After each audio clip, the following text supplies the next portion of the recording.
Crochelina.com, and today I'm going all the way back to the basics and I'm going to show you how to do a magic circle starter knot.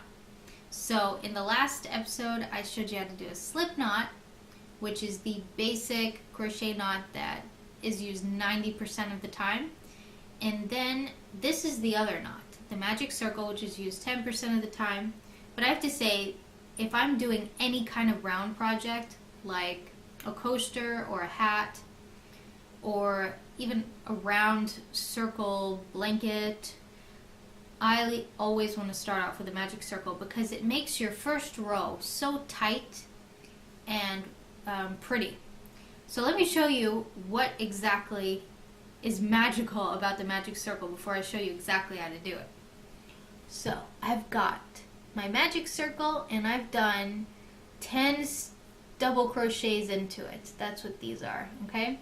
And they've been worked into this kind of, it looks like yarn, right? Just one strand of yarn.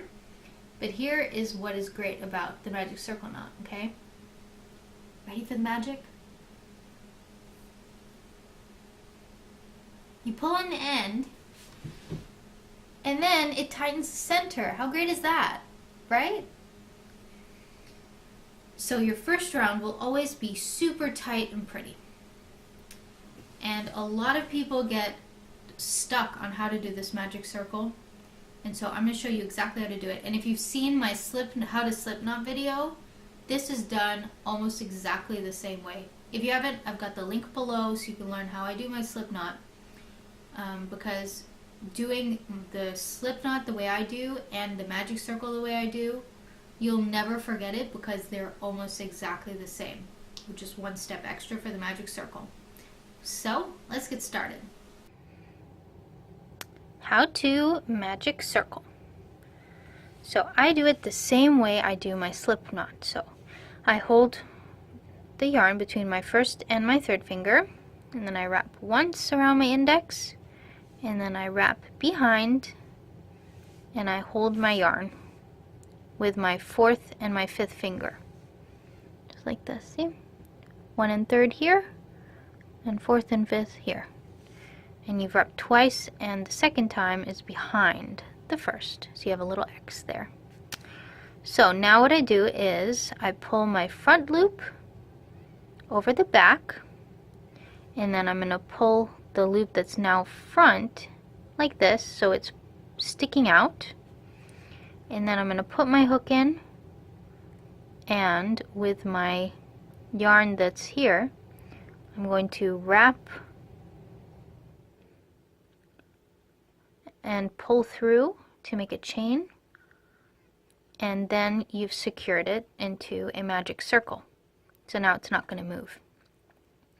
And the most important thing to know, you might be able to do this part correct, but you also need to do your stitches over both these ends, the tail and the circle.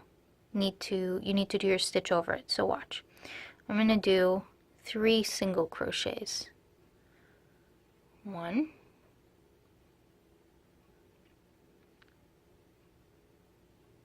2, 3, and you're working into that circle. And because we've made a magic circle knot, what this means is when you're done with your first round, you can just pull it closed, and then you'll have a tight first round. There won't be any holes in it. And that is how you know you've done a proper magic circle, that it all pulls together nicely. So the most common problem that people have when they're making the magic circle is they might take their tail and put it aside and then just work into this one strand of yarn. Well, then you don't have anything for this to pull. You need to make sure that it stays twisted, so that as you're working your stitches,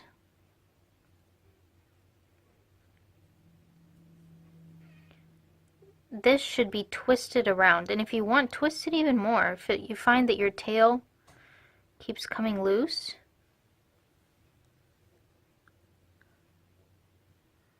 there. No problem. And then you can start doing your single crochets into the magic circle, working over both ends and both strands of yarn. And then, because you worked over it, when you pull it, it's going to pull them all together and give you a nice tight starting circle. I hope you enjoyed this video tutorial. Now that you know how to do a magic circle, you should be ready to do any round projects there are. And if you'd like more crochet basic videos, I've got the link below. How to crochet for absolute beginners. And I have another video which has all of the stitches done once quickly so that you know how to do all the stitches and you should be ready to go. So I'll see you next time.